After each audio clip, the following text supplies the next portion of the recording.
Ju dëshiroj mirëseardhje në këtë mbledhje të radhës të organit më të lartë të subjektit tonë politik. Për 42 muaj i kemi mbajtur 18 mbledhje gjithsej, që do të thotë se mesatërisht kemi mbajtur mbledhje çdo 2 muaj e 10 ditë, pra edhe më shpesh se sa çdo 3 muaj. Me qenë se ju i keni ndjekur nëpër media zhvillimet politike dhe shpjegimet tona për to, unë nuk do të zgjatem shumë. Në nëntor, marrëveshja midis partive opozitare u prish. Atë marrëveshje prishën 2 gjëra.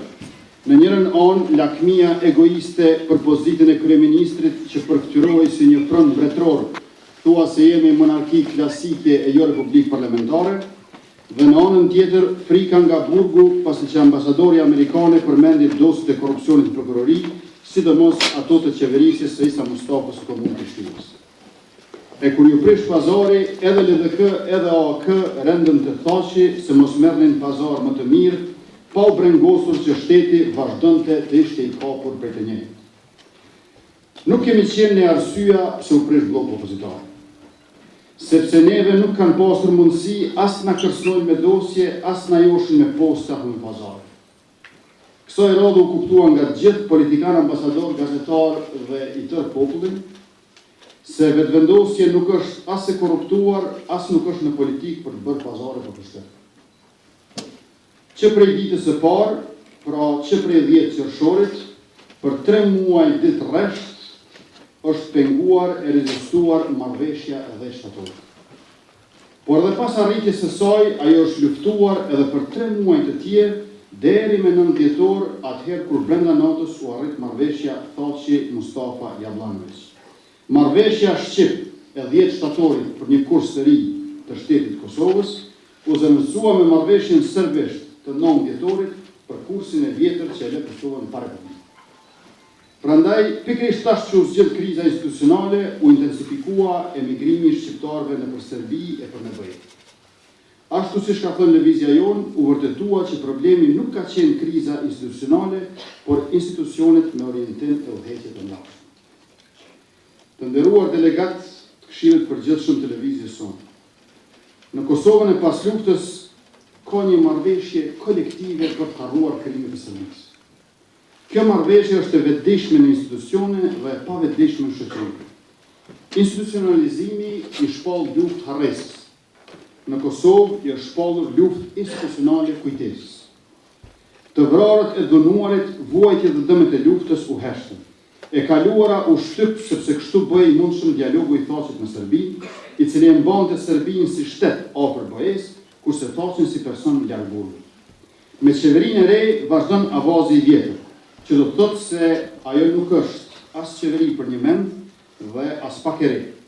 Nuk do të jetë qeveri për një mend, sepse do të qeveriset nga dialogu e nuk do ta qeverisë atë. Dhe ajo nuk do të jetë e re, sepse do të kemi rrugtim të njëjtë që sjell edhe më shumë gjëra të njëjta.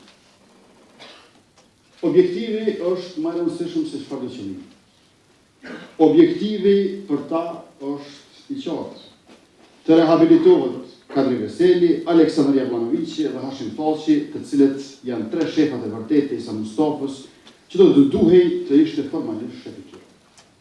Këta 3 shefa përfaqësojnë 3 lloje të ndryshme të krimit. Krimi mafioz në shërbim të interesave të errta të huaja që e ka bërë Kadri Veseli dhe organizata me të cilin PDK-ja ka marrë pushtetin dhe ka ndërtuar kapin e shtetit pra Shiku. 2. Krimi nacional shovinist të përfaqësuar nga Jablanovići, i cili selinë e vërtet e ka në Beograd, prej nga u sajua lista serbe por si një formacion çetnik.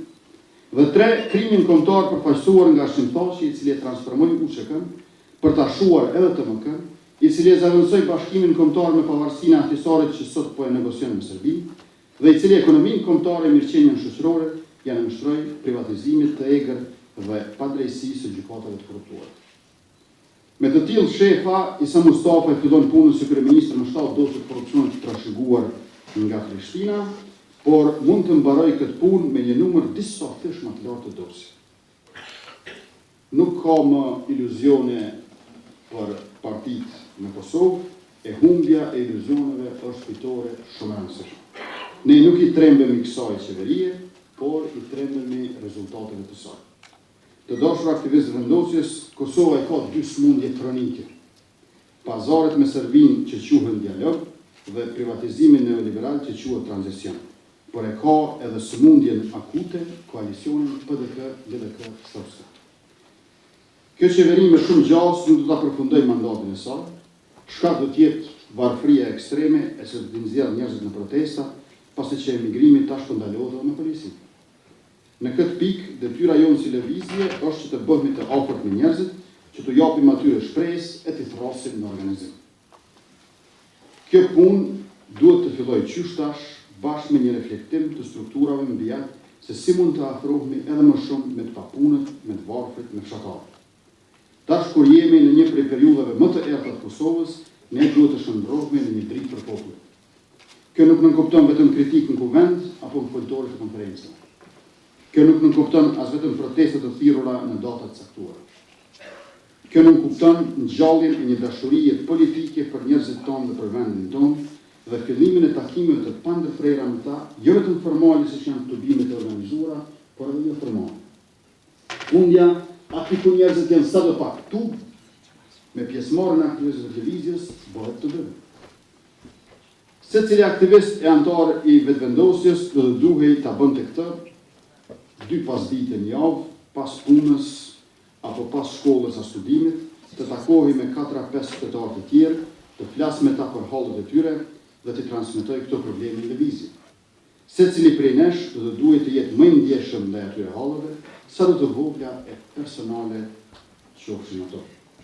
Duke filluar nga kjo punë e secilit aktivist, pra një punë individuale si ajo e Milingonës apo e Bletës, ne do të arrijmë të rrisim organizatën dhe do të jemi në gjendje të organizojmë zemrimin në rritje të popullit bashkëkohor.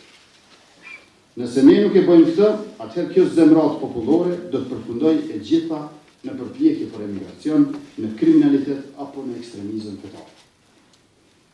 Në vitin që vjen, vetëvendosja do të përqendrohet përveç organizimit dhe rritjes së dinamikës në komunikimin me popullin, edhe në thellimin e programit të saj politike qeverisës si program i një force kombëtare shoqërore të madhe.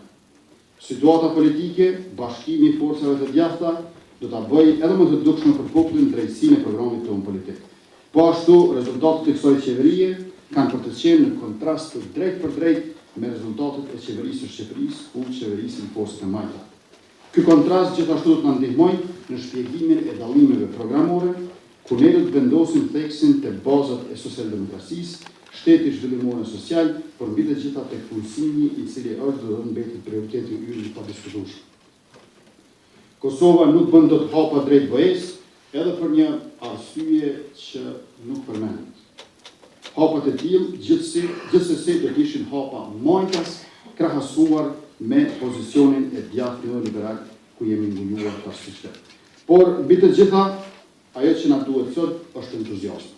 Ky entuziazëm duhet na drejtojë në punën tonë grupit parlamentar, në komunën e Prishtinës, në punën e asamblesë vetare në qendra, në punën e secilit aktivist kudo dhe çdo herë.